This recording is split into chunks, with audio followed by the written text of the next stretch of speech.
दो Greek word से मिलके बना है। एक है बायो और दूसरा है लोगोस। बच्चों ये दोनों वर्ड ग्रीक वर्ड है। बायो का मतलब होता है लिविंग ऑर्गेनिज्म अर्थात सजीव, और लोगोस का मतलब होता है बच्चों टू स्टडी अर्थात अध्ययन करना। बायोलॉजी शब्द दो ग्रीक वर्डों से मिलके बना है, दो ग्रीक वर्ड से मिलके बना है। पहला है बायो जिसका अर्थ होता है लिविंग ऑर्गेनिज्म अर्थात सजीव। दूसरा शब्द है बच्चों लोगोस जिसका अर्थ होता है टू स्टडी। तो अगर आप दोनों को एक साथ मिला दे तो परिभाषा बनती है बच्चों कि विज्ञान की वह शाखा जिसमें सजीवों का अध्ययन किया जाता है उसे जीव विज्ञान कहते हैं। ठीक है बच्चों, विज्ञान की वह शाखा जिसके अंतर्गत सजीवों का अध्ययन किया जाता है उसे जीव विज्ञान कहते हैं। The study of living organism, the branch of science which deal with the study of living organism is known as biology। ठीक है बच्चों, तो कोई पूछे कि बायोलॉजी क्या है तो आपको बोलना है कि बायोलॉजी दो शब्दों से मिलके बना है, बायो और लोगोस। बायो का मतलब सजीव लिविंग ऑर्गेनिज्म और लोगोस का मतलब है टू स्टडी अध्ययन करना। बच्चों जो अंडरलाइन आप रेड पेन से कर रहे हो ये बुक में करो तो ज्यादा अच्छा है, क्योंकि मैं इसका आपको वीडियो भेज दूंगा बाद में। ये मुझे डिस्टर्ब करेगा क्योंकि मेरे स्क्रीन पे आता है, उसको मिटाओ। जो रेड पेन से जिसने किया है उसको मिटा दो, इरेजर होगा इरेजर से हटा दो उसको। बच्चों थोड़ा हिस्ट्री की ओर जाए, जब भी साइंस की बात आती है तो सबसे पहले उसके जनक आते हैं। इसका जनक कौन है, उसका जनक कौन है। तो फादर ऑफ बायोलॉजी बच्चों नीट के लिए क्वेश्चन अगले साल गुजकेट के लिए है, तो ये है एरिस्टोटल लिखा है बच्चों, इसको हिंदी में बोलते हैं अरस्तु। अरस्तु। जीव विज्ञान के जनक किसे माना जाता है, अरस्तु को माना जाता है। ठीक है, टर्म बायोलॉजी, बायोलॉजी शब्द किसने दिया बच्चों, जो बायोलॉजी शब्द है ये दो वैज्ञानिकों ने मिलकर दिया है, लेमार और गॉटरफील्ड ट्रेविरेनस, शॉर्ट में बोलते हैं जी ट्रेविरेनस। फादर ऑफ बायोलॉजी, जीव विज्ञान के जनक कौन हुए, तो अरस्तु हुए। और शब्द किसने दिया बच्चों, शब्द दिया है लेमार्क और ट्रेविरेनस ने। जीव विज्ञान की अगर आप शाखाएं देखें बच्चों तो जीव विज्ञान की बहुत सारी शाखाएं हैं, लेकिन जो शाखाएं हैं वो सब तीन शाखाओं के अंतर्गत आती है। यहाँ पे जो हमने दिखा है ये बच्चों जीव विज्ञान की तीन मुख्य शाखाएं हैं, जूलॉजी, बोटेनी और माइक्रोबायोलॉजी। ठीक है बच्चों, पहली शाखा है जूलॉजी, इसको हिंदी में बोलते हैं प्राणी विज्ञान। मैं इंग्लिश शब्द यूज करूंगा इसलिए बच्चों क्योंकि 12वीं के बाद आपको ये सब यही टर्म आएंगे। सब बच्चों को जिनको मैं पढ़ाता हूँ उनको आगे कॉलेज में चाहे वो MBBS कर रहे हो, चाहे BHMS कर रहे हो, चाहे BMS कर रहे हो, चाहे फार्मेसी कर रहे हो, बच्चों के फोन आते हैं कि सर हमको हमारे सबसे अच्छे मार्क्स आते हैं। क्यों, क्योंकि उनका बच्चों मैं बेस बना के भेजता हूँ। ये शब्द आपको बाद में काम आएंगे तो इनको ऐसे का ऐसे याद करना है। जूलॉजी अर्थात प्राणी विज्ञान। तो बच्चों आप किसी जू में गए हो तो जू एक ग्रीक वर्ड है, जू एक ग्रीक वर्ड है जो लिया गया है जून से, ZOON। जून का मतलब होता है एनिमल और लोगोस का मतलब आपको पता है बच्चों टू स्टडी। जीव विज्ञान की वह शाखा जिसमें एनिमल का अध्ययन किया जाता है, प्राणियों का अध्ययन किया जाता है उसे जूलॉजी कहते हैं। ठीक है, वहां नीचे बच्चों 1 मार्क्स क्वेश्चन है, father of zoology, father of biology, जो जीव विज्ञान के जनक थे वही जंतु विज्ञान या प्राणी विज्ञान के जनक है। अरस्तु, एरिस्टोटल, एरिस्टियोल, जो आपको बोलना। दूसरी शाखा है बच्चों बोटेनी, वनस्पति विज्ञान। बोटेनी भी ग्रीक वर्ड है जिसका मतलब हर्ब होता है, घास होती है, घास यानी पौधे। जीव विज्ञान की वह शाखा जिसके अंतर्गत वनस्पतियों का अध्ययन किया जाता है उसे बॉटनी कहते हैं। टेक्निकली बॉटनी को बच्चों फाइटोलॉजी कहते हैं। फाइटो अर्थात प्लांट, याद रखना, फाइटो अर्थात प्लांट, और लॉजी मतलब लॉगोस मतलब अध्ययन करना। जीव विज्ञान की वह शाखा जिसमें फाइटो, फाइटो फाइट नहीं है, ये फाइटो, फाइटो मतलब प्लांट, जिसमें प्लांट का अध्ययन करेंगे उसे आप फाइटोलॉजी अथवा बॉटेनी कहोगे बच्चों। वनस्पति शास्त्र के, वनस्पति विज्ञान के जनक कौन है? फादर ऑफ बॉटनी बच्चों थियोफ्रेस्टस। थियोफ्रेस्टस को वनस्पति विज्ञान का जनक माना जाता है। तीसरी मुख्य शाखा है बच्चों माइक्रोबायोलॉजी, सूक्ष्म जीव विज्ञान। बच्चों एक साइंटिस्ट थे एंटोन वॉन लीeuwenhoek, उन्होंने देखा कि जितने सजीव आपको दिखाई दे रहे हैं उससे कई ज्यादा गुना सजीव ऐसे हैं, कई गुना सजीव ऐसे हैं जो हमको नहीं दिखाई देते, हमारे आसपास है लेकिन दिखाई नहीं देते। अगर आपको प्रैक्टिकल करना हो बच्चे, ब्रेड लो, उस पर थोड़ा सा पानी डालो, उसको कहीं पर रख दो अंधेरे में, 2 या 3 दिन के अंदर बच्चों ब्रेड के ऊपर पूरा फंगस लग जाए, पूरा पूरा काला हो जाए। कहां से आया बच्चों? उसके जो जीवाणु है, उसके जो बीजाणु है, वो घूमते रहते हैं हवा में, जैसी उनको अनुकूल सतह मिलती है वो अंकुरित हो जाते, हमको दिखाई नहीं देते।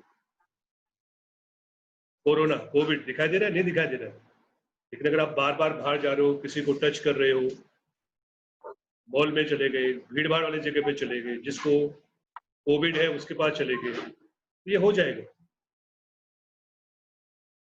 तो इन्होंने देखा कि बहुत सारे ऐसे सजीव हैं जो हमको दिखाई नहीं देते और उनकी संख्या जो दिखाई देते हैं उससे कई गुना ज्यादा है। तो उन सजीवों को उन्होंने सूक्ष्म जीव कहा, माइक्रो ऑर्गेनिज्म कहा। और उन सजीवों का अध्ययन विज्ञान के जिस शाखा में करेंगे उसे बच्चों माइक्रोबायोलॉजी कहेंगे। तो फादर ऑफ माइक्रोबायोलॉजी कौन? ल्यूवेनहॉक। ठीक है, 3 मुख्य शाखाएं आपको याद रखनी है, लिखना भी है, स्टार्ट यहीं से करना आपको, जहां से मैंने पढ़ाया है। जीव विज्ञान किसे कहते हैं? फादर ऑफ बायोलॉजी कौन है? किसने शब्द दिया? बायोलॉजी शब्द किसने दिया? मुख्य कौन कौन सी शाखाएं हैं और उनके जनक कौन कौन? फादर ऑफ माइक्रोबायोलॉजी बच्चों ल्यूवेनहॉक, याद रखना है क्योंकि कोई भी चलते फिरते पूछता है। ठीक है बच्चों, चलो अब आपकी बुक में क्या है बच्चों, उसे स्टार्ट करते हैं।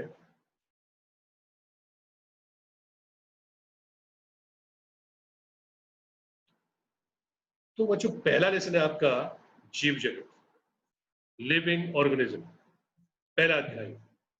आपकी जो बुक है वही बुक मैंने आपके सामने खोल रखी है बच्चों, सबके बुक उस पर दिखाई दे रहा है ना मोबाइल पे?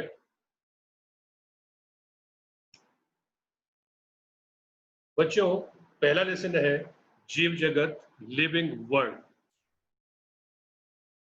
थोड़ा पहले थ्योरी है, समझना कम है, आपको समझाना ज्यादा है। तो जीव जगत कैसा निराला है जीवों के विस्तृत प्रकारों की श्रृंखला विस्मयकारी है। असाधारण वास स्थान, चाहे वास मतलब जहां सजीव रहता है, निवास स्थान क्या हो सकते हैं बच्चों? ठंडे पर्वत, पर्णपाती वन मतलब जिनके पत्तियां झड़ जाती हैं, महासागर है, अलवणीय अर्थात मीठे पानी के स्रोत है, जलीय झीलें हैं, मरुस्थल है, गर्म झरने हैं। इन हर जगह पे बच्चों जीव रहता है। हमें आश्चर्यचकित कर देते हैं कि ऐसी जगह पे भी सजीव रहता है जहां हम सोच नहीं सकते। उबलते हुए पानी के झरने, वहां भी सजीव है। जहां तापमान -100 डिग्री चल रहा है, वहां भी सजीव है। वनों से लेकर महासागर, मैदानों से लेकर पर्वत, हर जगह बच्चों सजीवों ने अपने आवास बना के रखे।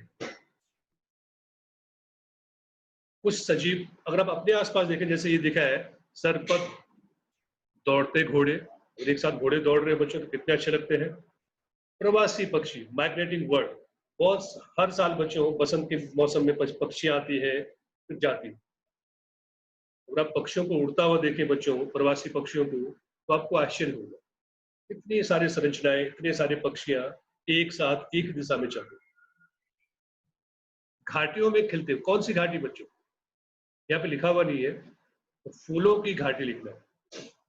वैली ऑफ फ्लावर लिखा नहीं, लिखना है आपको। 11th में बच्चों बहुत सारी मिस्टेक है बायोलॉजी में, कहाँ मैं बताता रहूंगा।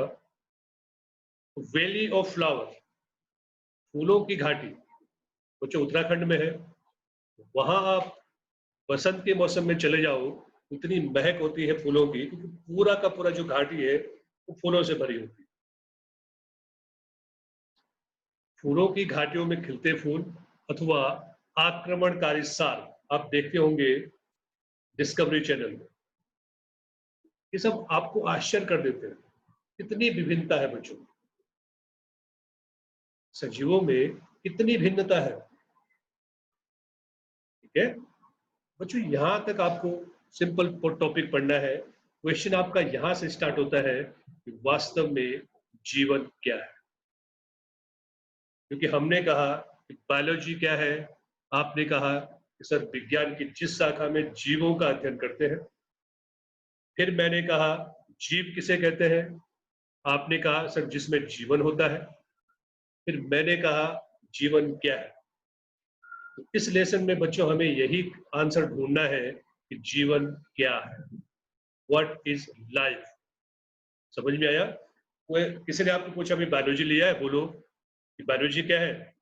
आपने बता दिया कि जिस विज्ञान की जिस शाखा में जीवों का अध्ययन करते हैं। फिर वो पूछे कि सर जीव, बोले कि बता जीव क्या है। तो आपने कहा जिसमें जीवन होता है, जिसमें प्राण होता है, वो जीवन है, वो जीव है। फिर वो पूछेंगे कि जीवन क्या है। तो सबसे टेक्निकल क्वेश्चन यही है। जीवन की आप कोई परिभाषा नहीं दे सकते। ठीक है, किसी ने पूछा जीवन क्या है, तो इसका आंसर देने के लिए आपको दो प्रश्न सामने आते हैं। पहला ये है कि जीव और निर्जीव के बीच में क्या अंतर है। ये तकनीकी क्वेश्चन है, टेक्निकल क्वेश्चन है, जिसका आंसर हमको देना है, क्योंकि हम टेक्निकल फील्ड से जुड़े हुए हैं, साइंस से जुड़े हुए हैं। दूसरा क्वेश्चन आता है कि जीवन का उद्देश्य क्या है। ये बच्चों दूसरा क्वेश्चन दार्शनिक है, इसका आंसर हमको नहीं देना है। ठीक है, वापस देखो, जीव विज्ञान क्या है।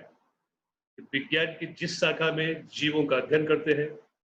जीव क्या है, जिसमें जीवन होता है, वो जीव है। जीवन क्या है, तो जीवन क्या है, इसके दो क्वेश्चन है। फिर आंसर नहीं, इसके पीछे फिर दो क्वेश्चन है। एक तकनीकी प्रश्न है और एक दार्शनिक प्रश्न है। क्योंकि हम साइंस से जुड़े हुए हैं, हम बच्चों तकनीकी प्रश्न का आंसर देंगे। तकनीकी प्रश्न क्या है, ऐसे कौन से लक्षण हैं जिनको आप सजीव से निर्जीव को अलग कर सकते हो। अगर आपने वो लक्षण ढूंढ लिए, तो आपको जीवन क्या है उसका उत्तर मिल जाएगा। दूसरा प्रश्न ये है कि जीवन का उद्देश्य क्या है। बच्चों, जीवन का उद्देश्य क्या है, ये एक दार्शनिक प्रश्न है और हर सजीव के लिए उद्देश्य अलग अलग हो सकते हैं। ठीक है, तो हमारा पहला प्रश्न था कि जीवन क्या है, उसके सामने दो प्रश्न थे कि सजीव और निर्जीव के बीच में अंतर क्या है। ये एक तकनीकी प्रश्न है और इसका हम आंसर देने की ट्राई करेंगे इस लेसन में। ठीक है बच्चों, आ जाओ, जीवन क्या है।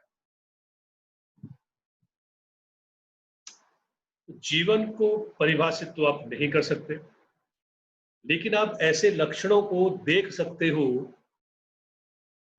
जो सजीव दर्शाते हैं, अर्थात सजीव में है लेकिन निर्जीव में नहीं। जैसे वृद्धि, जनन, पर्यावरण के प्रति संवेदना, इसके अलावा बच्चों उपापचय, स्वयं की प्रतिलिपि बनाना, स्वयं को संगठित करना, प्रकृति के सामने, बाह्य वातावरण के सामने प्रतिक्रिया करना, उद्गमन करना, ये सब सजीवों के लक्षण हैं। और जिनमें ये लक्षण होते हैं उन्हें हम सजीव कह सकते हैं। कहते नहीं है, कह सकते हैं। तो जीवन क्या है, इसको परिभाषित करने के लिए आपको सजीवों के लक्षणों को, सजीवों को सुस्पष्ट अभिलक्षणों को देखना होगा। सजीव में कौन कौन से लक्षण है, क्या क्या सोचते हो? वृद्धि, जनन, पर्यावरण के प्रति संवेदना, इसके अलावा जो और लक्षण है वो आपको लिखने हैं। उपापचय, स्वयं की प्रतिलिपि बनाना, स्वयं को संगठित करना, पर्यावरण के प्रति प्रतिक्रिया करना, उद्गमन करना, ये सब सजीवों के लक्षण। तो अब हम एक एक लक्षण को उठा के इनका तुलना करेंगे सजीव और निर्जीव के साथ। ठीक है बच्चों, पहला है बच्चों वृद्धि।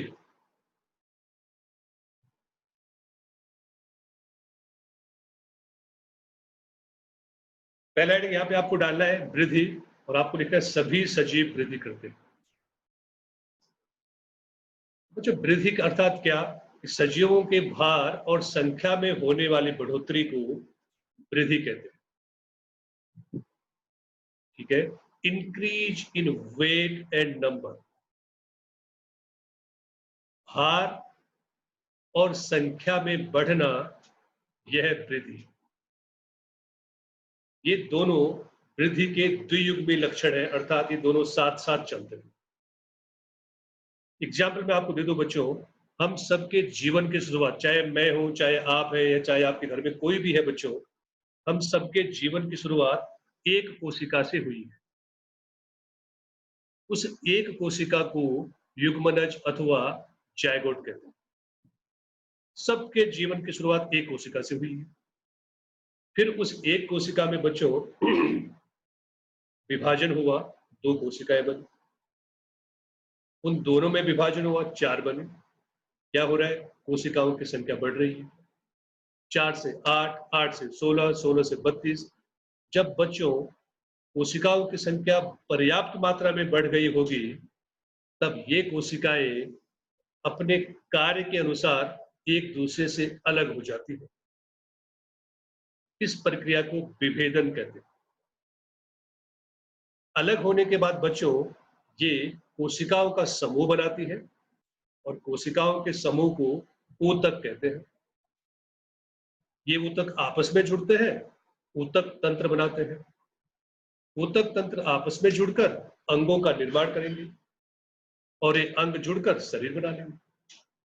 फिर कोशिकाओं की संख्या बढ़ी, आपकी हाइट बढ़ती चली जाएगी, आपका वजन बढ़ता चला जाएगा। ठीक है, तो जीवों के भार और संख्या में होने वाली वृद्धि को, बढ़ोतरी को बच्चों वृद्धि कहते हैं। जो मैंने एग्जाम्पल आपको दिया है बच्चों, ये बहुकोषीय प्राणियों की, बहुकोषीय सजीवों की बात है कि जीवन कहाँ शुरू हुआ था? एक कोशिका से। फिर कोशिका विभाजन हुआ, कोशिकाओं की संख्या बढ़ी तो उसका शरीर भी बढ़ा। वनस्पतियों और प्राणियों में वृद्धि बच्चों थोड़ा अंतर होता है। वनस्पतियों की वृद्धि जब तक वो जीवित रहते हैं तब तक होती है।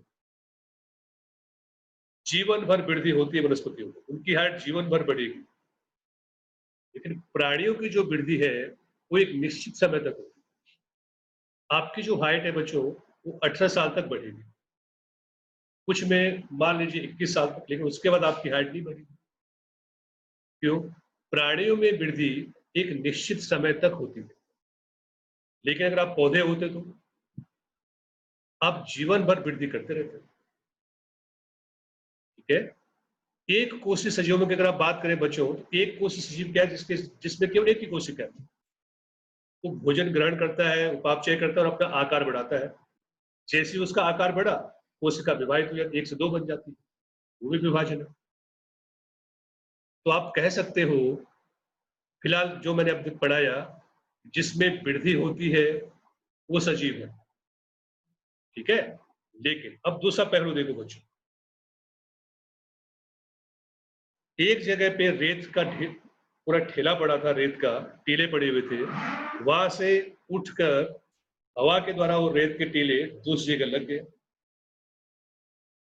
यहाँ पे कोई टीला अभी है नहीं, दूसरी जगह से रेत आया और यहाँ पे बढ़ता चला गया। पहले छोटा था, फिर धीरे धीरे बड़ा होता चला गया। क्या ये वृद्धि नहीं है? चट्टान, चट्टाने लगातार वृद्धि करती है, बढ़ते रहते हैं, तो वो भी वृद्धि है। जब आप केमिस्ट्री में क्रिस्टलीकरण पढ़ोगे, जब क्रिस्टल का निर्माण होता है बच्चों, तो एक छोटे से टुकड़े से बहुत तेज से उसके चारों ओर और चीज जब जुड़ती चली जाती है, क्या वो वृद्धि नहीं है? तो सजीवों में वृद्धि होती है, लेकिन आप ये नहीं कह सकते हो कि जिसमें वृद्धि होती है वो सजीव है। चट्टानों में भी वृद्धि होती है, लेकिन वो सजीव नहीं। रेत के टीले भी बढ़ते हैं, लेकिन वो सजीव नहीं है। क्रिस्टलीकरण में क्रिस्टल का आकार बढ़ता है, लेकिन वो सजीव नहीं। अर्थात अब क्योंकि आप 11th में आ गए हो और बायोलॉजी पढ़ रहे हो बच्चों, स्पेशलाइज्ड चीजें पढ़ रहे हो, पहले हम क्या बोलते थे, जिसमें वृद्धि होती है वो सजीव है। लेकिन अब आप ये नहीं कह सकते हो कि जिसमें वृद्धि हो केवल वही सजीव है। अर्थात वृद्धि के आधार पर आप सजीव और निर्जीव को एक दूसरे से अलग नहीं कर सकते। ठीक है बच्चों, ये हो गया वृद्धि। दूसरा बच्चों जनन। प्रत्येक सजीव के अंदर एक क्षमता है कि वो अपने जैसी संतति का निर्माण कर सकता है। बहुकोषीय जीवों में जनन का अर्थ है अपनी संतति उत्पन्न करना, जिसके अभिलक्षण लगभग उसके अपने माता पिता से मिलते हैं। प्रत्येक सजीव में ये क्षमता होती है जो अपनी जैसी संतति का निर्माण करे और उस संतति के लक्षण उसके माता पिता से मिले। निर्विवाद रूप से हम लैंगिक जनन के विषय में चर्चा कर रहे हैं। ये लैंगिक जनन है बच्चों, माता पिता बोले तो लैंगिक जनन है। लेकिन कुछ सजीव ऐसे होते हैं जो अलैंगिक जनन भी करते हैं, अर्थात जहां पे नर मादा नाम कोई चीज नहीं होती, एक ही सजीव अपनी संतति को उत्पन्न कर देता है बिना युग्मक निर्माण के। इस प्रकार के जनन को अलैंगिक जनन कहते हैं। जैसे फंजाई है, फेजाई लिखा बच्चों, फंजाई है ये कवक जिसको बोलते हैं। तो फंजाई लाखों अलैंगिक बीजाणुओं द्वारा गुणन करते हैं और सरलता से फैल जाती है। मैंने एग्जाम्पल दिया था आपको कि हमारे आसपास इतने सारे सजीव के बीजाणु हैं जिनको आप देख भी नहीं पा रहे।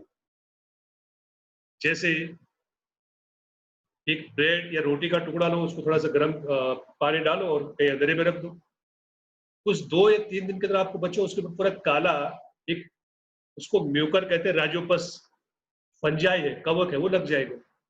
कैसे? उसके बीजाणु फैल रहे थे, जैसे उसको अनुकूल वातावरण मिला वो वहां पे हो गया।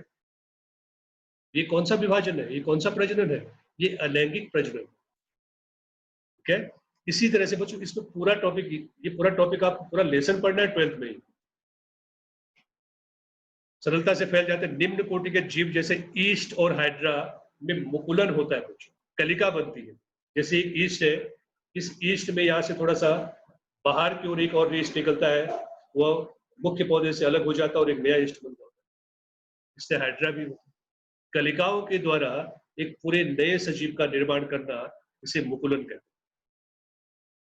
प्लेन एरिया में वास्तविक पुनर्जनन होता है। पुनर्जनन का मतलब ये होता है बच्चों, अगर आपने प्लेन एरिया के दो टुकड़े कर दिए, तो ये दोनों टुकड़े दो नए प्लेन एरिया के रूप में कार्य करेंगे। 4 टुकड़े तो 4 प्लेन एरिया बन गए। जैसे आपने देखा होगा, छिपकली की अगर आप पूंछ काट दे, छिपकली अपनी पूंछ का निर्माण कर देती है,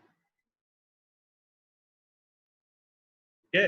लेकिन प्लेन एरिया ऐसा है जिसका आप दो टुकड़े करो तो वो दोनों टुकड़े दो नए प्लेन एरिया बन जाए। इसको बोलते हैं पुनर्जनन। अर्थात एक खंडित जीव अपने शरीर के लुप्त अंगों को पुनः प्राप्त कर सकता है। तो फंजाई, तंतुमय शैवाल, मॉस बच्चों द्विअंगी वनस्पति है। इसका प्रथम तंतु विखंडन, विखंडन मतलब टूट के नया बनना, जितने टुकड़े होंगे उतने नए सजीव बन जाएंगे। एक कोशिश सजीव जैसे जीवाणु, एक कोशिश शैवाल, अमीबा के विषय में चर्चा करते हैं तब जनन और वृद्धि की लिखा है बच्चे, यहाँ पे और करना है। तो जनन और वृद्धि दोनों पर्यायवाची शब्द। एक कोशिश सजीवों के लिए जनन और वृद्धि दोनों एक दूसरे के पर्यायवाची। एग्जाम्पल अमीबा, अमीबा एक कोशिका प्राणी है, एक कोशिका है, उसका आकार बढ़ा, उसमें बच्चों विभाजन हुआ, 2 कोशिकाएं बन गई। एक अमीबा से 2 अमीबा बन गए। वे वृद्धि भी है और जनन भी है। एक कोशीय सजीवों में, अंडरलाइन करना क्योंकि ये 1 मार्क्स के लिए क्वेश्चन है, जनन और वृद्धि की लिखा है बच्चों, इसको और कर देना। जनन और वृद्धि पर्यायवाची है। कोशिकाओं की संख्या बढ़ेगी तो इनकी संख्या बढ़ेगी, इनकी संतति की संख्या बढ़ेगी, ठीक है। तो अब आपने देख लिया बच्चों, इतना सब लिखना नहीं है आपको, आपको सिंपल लिखना है जनन। सभी सजीवों में जनन होता है। सभी सजीव अपनी संतति का निर्माण करने की क्षमता रखते हैं। जनन 2 प्रकार से होता है, लैंगिक जनन, अलैंगिक जनन। अलैंगिक में एग्जाम्पल डाल देना चाहो तो। अब बच्चों ये है कि क्या सभी सजीव जनन करते हैं? क्या सभी सजीव संतान उत्पत्ति की क्षमता रखते हैं या नहीं रखते? बहुत सारे हम देखते हैं बच्चों, हमारे आसपास में बहुत सारे कपल ऐसे होते हैं, बहुत सारे युगल ऐसे होते हैं, लोग ऐसे होते हैं जिनमें संतान उत्पत्ति की क्षमता नहीं होती। पुरुष नपुंसक होता है और स्त्री बांझ होती है। यह खच्चर है, खच्चर के अंदर संतान उत्पन्न करने की क्षमता नहीं। तो क्या ऐसे लोग जो संतान उत्पत्ति की क्षमता नहीं रखते हैं, क्या सजीव नहीं है कि नहीं है? सजीव तो है ना भाई। तो आप क्या बोल रहे थे कि जो जनन करता है वो सजीव है? तो बच्चों, जनन के आधार पर आप सजीव को निर्जीव से अलग नहीं कर सकते। क्यों? क्योंकि बहुत सारे सजीव ऐसे हैं जिनमें जनन की क्षमता नहीं है।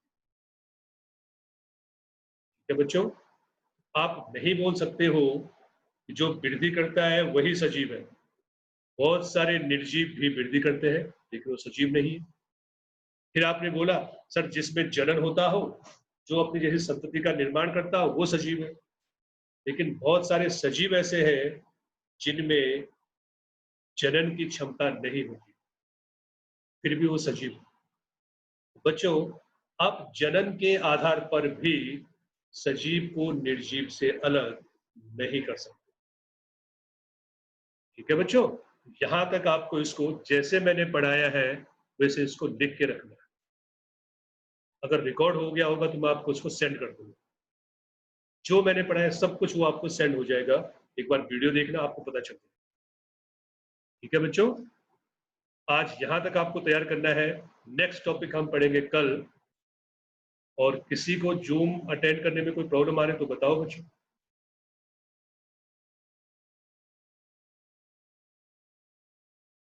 ठीक है बच्चों, समझ में आया कि नहीं आया आज जो पढ़ा? हाँ, तो आपको क्या करना है बच्चों, एक नोटबुक बनानी है बायोलॉजी की। मैं रिकॉर्ड हो रखा, मैं आपको भेज दूंगा। अगर आप जो छूट गया हो आपका, वो उसमें देख के आप एक बार वापस सुनना लेक्चर, ठीक है? शाम को एक बार वापस देखना लेक्चर, जो रह गया हो उसको देखो, जो नहीं समझ में आया हो वो आप कल पूछ सकते हैं। कल एक और चीज बच्चों कि हम बायोलॉजी में क्या क्या हम कर सकते हैं, हमारा फ्यूचर क्या है, वो मैं कल आपको बताऊंगा, ठीक है? आज के लिए बाय बाय। बाय बाय बच्चों, पढ़ना, खुश रहो, हंसते रहो, मुस्कुराते रहो।